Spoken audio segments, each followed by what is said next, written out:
Welcome back to the Gridiron Expert. You know, week 0 was great, but now it's time for the fun to really begin. Week 1 of the college football season, guys, is finally here. The wait is finally over, and we have got some massive matchups on deck for this week. Now, I know what you're thinking. You look at our big board here and you go, where are the big games? Where is Florida, Utah, LSU versus Florida State, North Carolina, South Carolina? All those games and a handful of others we're going to be predicting later this week. Those videos are going to get their own individual prediction videos, so stay tuned for those. But these games right here are games you're going to want to watch this weekend as well. Games that may be flying under the radar, but have the chance to be sneaky good. And we're going to be breaking them down and predicting the winner for every single one of those right here on the Gridiron Expert. So welcome back, guys. We're so glad that you could join us today here on YouTube. Make sure to continue to like, to comment, subscribe, share our videos, and check out everything down in the description below, including our expert picks. You know, you guys want the spread picks for these games, some of the biggest games of week 1 and really all year long. The expert picks are going to provide that for you. Some of the best college football and NFL spread picks in the entire country, beating out over 80% of the national handicappers each of the last 5 years. So if you want guaranteed winnings, a guaranteed winning season, guaranteed money right back in your pocket, and the best customer service any handicapper in the world is going to give you, this is the place for you. One of the lowest prices in the country, the best picks in the country. Go sign up for those today to get those spread picks for this week. Also, check out our Patreon account for exclusive content year-round and send us some gear. We've got plenty of helmets here, some pennants you can't see. You'll see those in some other videos, but we'd love to get your team's gear represented in every single Gridiron Expert video, and you can do that by checking out the mailing address, again, down in the description below.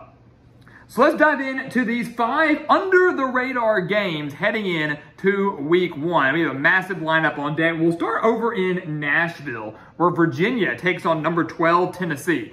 And I can tell you right now, this is a game that Tennessee should win very comfortably. It's really not a matter of who's going to win this game, but it's a matter of what we're going to see in this game. That's why it's up here on the board. I have no doubt Tennessee wins, but how do the Volunteers look? Because you look at Virginia, this is a team that arguably is the worst team in the ACC heading into this season, but their defense wasn't all that bad. They only allowed 24 points per game last year, allowed just 204 passing yards per game, and now has 8 starters back on that side of the ball. Tennessee now breaking in a new quarterback in Joe Milton. We know he has a cannon for an arm, but can he stay accurate? Can he stay healthy? Can he hit his receivers? We don't know that. It's great if you can chuck the ball 70 yards through the air, but is it accurate enough? That's kind of something we're interested in seeing here for Tennessee. New quarterback, losing a handful of your pass catchers. Your top 2 rushers, though, do return. This is an opportunity for Tennessee to kind of show that last year's offense, not going to sit here and say it was a fluke, but last year's offense was great. This year, it can be just as good, if not better. The Volunteers averaged 46.1 points per game last year. This is an opportunity to say, yes, even though we don't have Hendon Hooker, we can be just as potent offensively. Tennessee beats Virginia big, but the offense, how they look under Joe Milton for the first time, with the exception, of course, the Orange Bowl, things like that, that's going to be the main storyline to watch.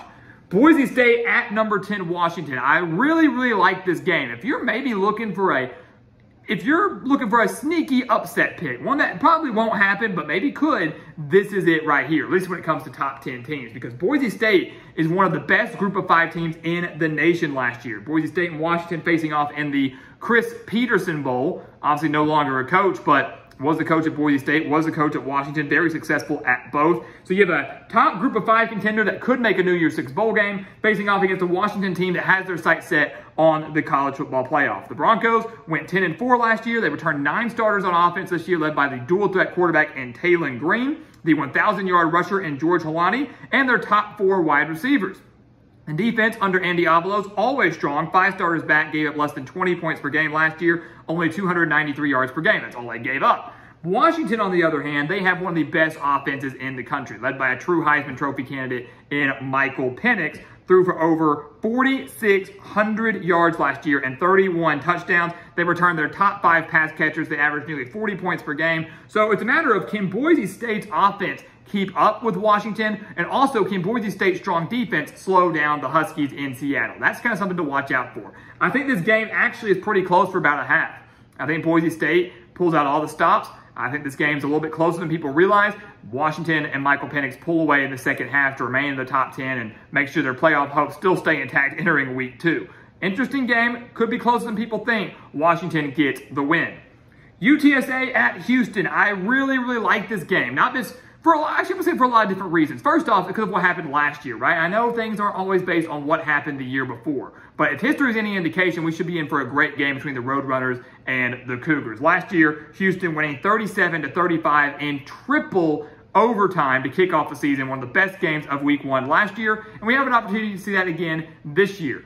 UTSA beginning their first game as a member of the American Athletic Conference, going from the Conference USA to the American. Houston, their first game as a Big 12 member. So both teams in their first game in a brand new conference, of course, would love to get a start to be 1-0 in their new conference. Be phenomenal. But you look at this game, you look at UTSA, a lot of talent coming back. They have an opportunity to win the American in their first year in the conference. Frank Harris returns at quarterback. Joshua Cephas returns at wide receiver, 985 reception yards last year. 16 starters back as a whole for the Roadrunners. Jeff Traylor doing a phenomenal job down in San Antonio.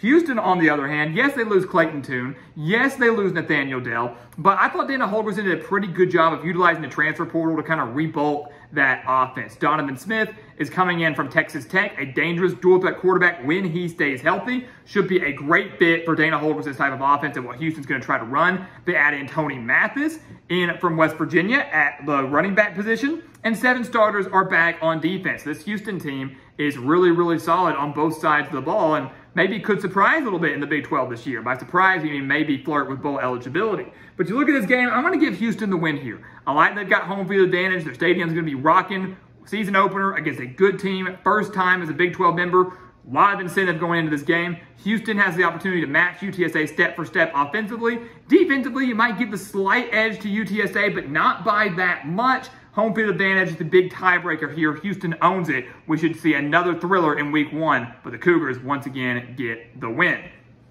Heading over to Happy Valley. This game is kind of like the Tennessee game up here in the sense of there's not much to talk about. Penn State should win this game big, but it is an exciting game and a lot of interesting storylines to watch here. First off, it's a rivalry renewed, right? West Virginia and Penn State played each other every year from 1947 to 1992. They haven't played since 1992. So a little bit of history there for you. It's a long time coming for West Virginia and Penn State to meet up again. But you've got a night game in Happy Valley in week 1. You just can't top it. It's going to be one of the best atmospheres in all of college football in week 1. And you take a look at West Virginia, guys, they need a big year under Neil Brown, right? I mean, he struggled in Morgantown, hasn't delivered. He needs to deliver this year. Getting a win in Happy Valley to start the year would, I'd say, more than deliver. But they're not going to do that. Breaking in a new quarterback, most likely Garrett Green, a dangerous dual-threat quarterback, but not a guy with a whole lot of experience. Garrett Green coming in. C.J. Donaldson, phenomenal at running back, 526 yards last year, averaged 6 yards per carry. He's going to be kind of the workhorse for West Virginia this season, but they do lose their top 4 pass catchers. Offensively, West Virginia cannot hang with Penn State. It has one of the best running back rooms in the country with Katron Allen and Nick Singleton, and a stud at quarterback and Drew Aller. We haven't seen much of him, but the hype surrounding him and the limited time that we have seen from him, he's going to be amazing in Happy Valley and could be the guy that finally gets Penn State to the college football playoff. And this could be the year that they do it since they do get to host Michigan. Penn State at home, raucous crowd. They're going to win this game big. If you don't believe anything I just said there, factor in the Penn State defense that allowed us 18.2 points per game. Has an extremely strong secondary, meaning that a new quarterback in Garrett Green is going to have to come into one of the most hostile environments in the country and win this game. It ain't happening. Penn State wins big over West Virginia for the first time since 1992. And then South Alabama at number 24, Tulane. This is a game that I think is going to fly under the radar quite a bit. People are going to be tuning into some of the bigger games on Saturday night, such as North Carolina and South Carolina, which we will be predicting here in a few days. But this game has major New Year's Six bowl game implications as well. South Alabama is a legitimate bowl contender, New Year's Six bowl contender. Tulane, they were the highest ranked Group of 5 champion last year, won 12 games, including that Cotton Bowl victory over USC. If you look at the Jaguars, team that won 10 games last year, now returns 18 starters, including their star quarterback in Carter Bradley, who threw for over 3,300 yards and 26 touchdowns, and a 1,000-yard runner in LaDamian Webb. This Jaguars team is really, really good, and they're a Sun Belt favorite for a reason. But Tulane, on the other hand, they return a lot of depth and talent as well, including their star quarterback, Michael Pratt, threw for over 3,000 yards, 27 touchdowns, just 5 interceptions. Also rushed for nearly 500 yards and 10 touchdowns, so 37 total touchdowns for Pratt last year. Yes, he loses a handful of wide receivers. Yes, he loses top rusher, but veteran quarterback should be enough to carry this team. 8 starters back on defense should be enough to carry this team, especially with a loaded defensive line. Opportunity for Tulane to dominate the line of scrimmage in this game. Factor in the stakes of this game. Tulane opening the year nationally ranked. They've got home field advantage on their side and a crowd that certainly is going to be on their side after such a very successful 2022 season. It's a close game. Very, very close, but I lean Tulane here. I think Tulane's defense owns the edge over South Alabama's, and while the offenses are relatively similar, I think Michael Pratt is the difference maker. Home field advantage, just a cherry on top. Tulane gets a narrow victory to start 1-0, remain in the top 25, and keep their quest for a New Year's Six bowl hope alive. Even though it's only week 1, this is a huge resume-boosting win for whoever can get this game. We believe it will be Tulane. So there you have it, guys. There you have it. Your top week 1 games under the radar, we should say, week 1 games heading in to Saturday. We are just a few days out, guys. It's game week. It is officially game week, and man, it feels good to be back predicting these games every single week, back with the whiteboard, back with the analysis. We're going to have you covered every step of the way, and you don't want to miss out on all the extra content we have coming your way right here on the Gridiron Expert. So guys, thank you so much for watching us here on YouTube. Make sure to continue to like, comment, subscribe, share our videos. Again, bigger games like Florida, Utah, UNC, South Carolina, LSU, Florida State. Those predictions coming soon right here on the channel. So subscribe and hit that notification button so you don't miss out on that analysis. Make sure to check out everything down in the description below, including those expert picks, so you can get the spread picks for all of these games here, as well as the bigger games coming on later this week. Do not want to miss out on that offer. Check out the Patreon account. Check out our mailing address to send us some gear and everything else we have to offer this season. And once again, guys, as always, thank you so much for watching, and we'll see you next time right here on the Gridiron Expert. Yeah.